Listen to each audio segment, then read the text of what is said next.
Are you aware of women's issues across the globe? No. Are you aware of women's issues across the globe? No. Do you know anything about women's issues across the globe? No. Are you aware of women's issues across the globe? No. Do you know anything about women's rights across the globe? No.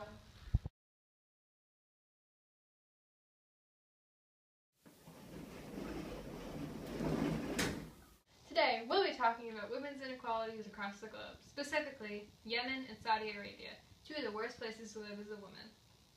Women's inequalities include maternity leave, pay, education, marriage, and inequality in media.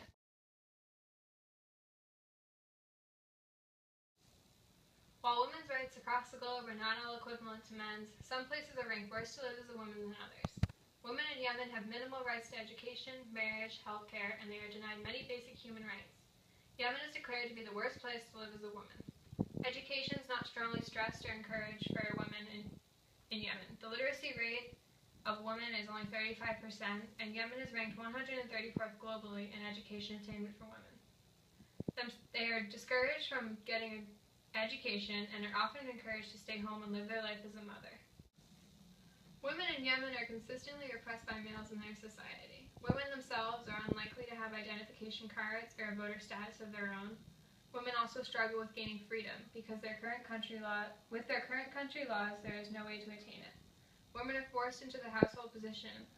48% of women are married before they turn 18, and they are not allowed to marry without a male guardian's permission. Women have no equal rights to custody, divorce, or inheritance within their relationship. Women are considered to be significantly less than their male counterparts in their relationships. Women even require their male guardian or husband to allow them to acquire a passport or travel. Although women should not be treated any less than their male counterparts, women in Yemen are suffering. In 2005, women in Yemen were expected to live 3.5 years longer than men, but on average made $424 for the $1,422 a man made for completing the same task. Stop.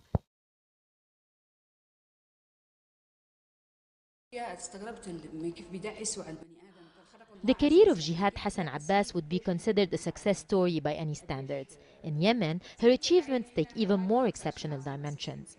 From an employee in a construction company 20 years ago, Jihad is now at the head of her own company in a field traditionally restricted from men. In 2010, she has been selected as one of 100 women who changed the economy of the Arab world. The mother of two now independent children recently returned from London to Sana'a and started fundraising and supporting demonstrators in University Square, despite good personal relations with President Ali Abdullah Saleh. I went to youth camps, and I found youngsters around my child's age. They asked for help and advice, which I couldn't turn down. As important as it is, financial support is not all that women have contributed in the square, where Yemenis demanding change have been demonstrating for over 2 months. And in this country, where female illiteracy reaches an incredible rate of 67%, paralleled with one of the highest rates of maternal mortality worldwide, some have managed to even play leadership roles, like Tawakkul, who was arrested a few weeks ago. Among this crowd, you find men and women united in the square to overcome the regime. Women led the protest, and the people followed chanting, "We want the regime down." This is Dr. Huriya Mashhour, giving one of tens of lectures organized in different tents. And this is Jamila Ali Raja, a former diplomat and a consultant for the Ministry of Foreign Affairs, who recently resigned in objection for the use of force against the demonstrators. The participation of women side by side with men was one of the criticisms that Saleh has voiced against the demonstrations. The opposition answered him with a march followed by measures for segregation introduced to Change Square, to which the women adapted. What they didn't digest was the attack that some of them been subjected to by security members from Islah Islamic Group. We are a country of variety and tolerance. Salafi were hardly accepting our ideology, although we are under the same umbrella. We can argue freely in this country, in the setting of accepted criticism. What was said during this meeting was an obvious indicator of how long and complicated the battle of women's rights in Yemen is going to be, but also an evidence of how determined these women are to bring change. Alia Ibrahim, Al Arabiya, Sana'a, Yemen.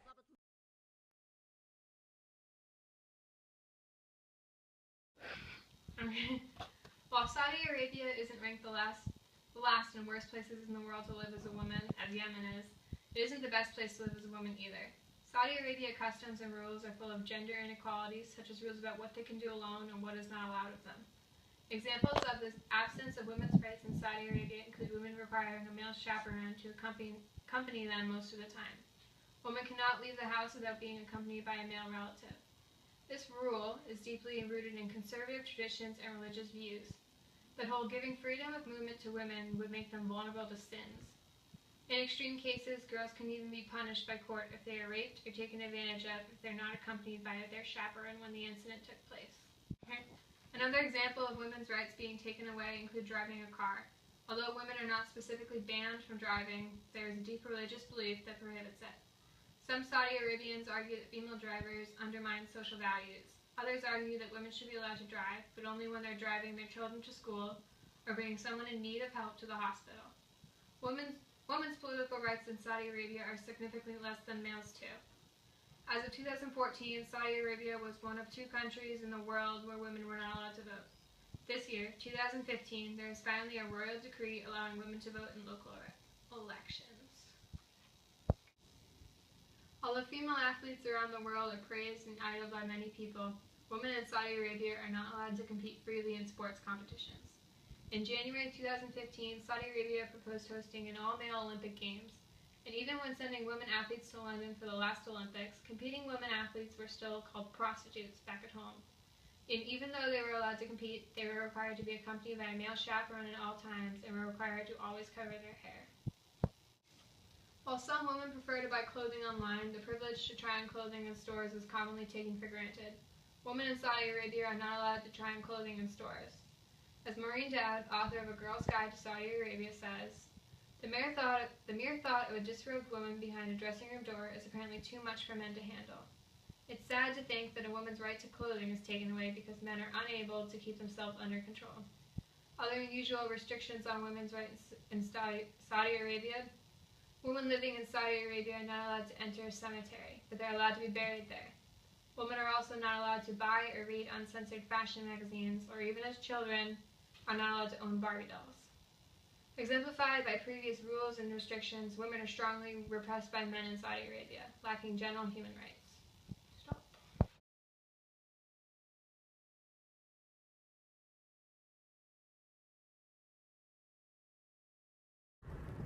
It's not about driving. It's about control. To remind the women that we are controlling. Women like Buthaina al-Nasr aren't just emboldened lately. They're more driven than ever to change their society, even though they still aren't allowed to drive in their country. There's nothing wrong with women driving. A simple statement the world over, but a rallying cry in Saudi Arabia, the last country on earth where females are prohibited from getting behind the wheel. Which is why Buthaina, a prominent journalist, moved to Lebanon. This morning, she takes us along while dropping her 8-year-old son Hisham off to school.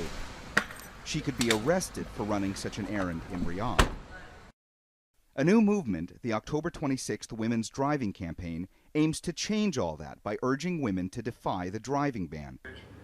It's supported by a growing number of female and male voices. There is a group of ultra-conservatives here who will try to do anything and everything to prevent women from exercising their rights, be it driving, going to school, working. Many men that I know, we feel that it is crucial for us to support women who do this. Despite the growing pressure, the government has not indicated that it's going to review its position. So numerous women have already taken to the streets and posted videos of themselves driving. Supporters. Some even receiving signs of support from men in their cars. In 2011, Manal Sharif was jailed for more than a week after doing the same. She's as determined now as she was then. For me, I wouldn't stop until the first driver's license is issued to a Saudi woman. Manal lives in the United Arab Emirates now, but insists things back home are getting better. When I shipped my car from Saudi Arabia to Dubai, I didn't change the plates. because I'm planning very soon, inshallah, to take this car, driving myself back home to Saudi Arabia. It would be a fitting end to a long journey, but one that'll have to wait a while longer. This road trip isn't over just yet. Mohammed Jamjoom, CNN, Beirut.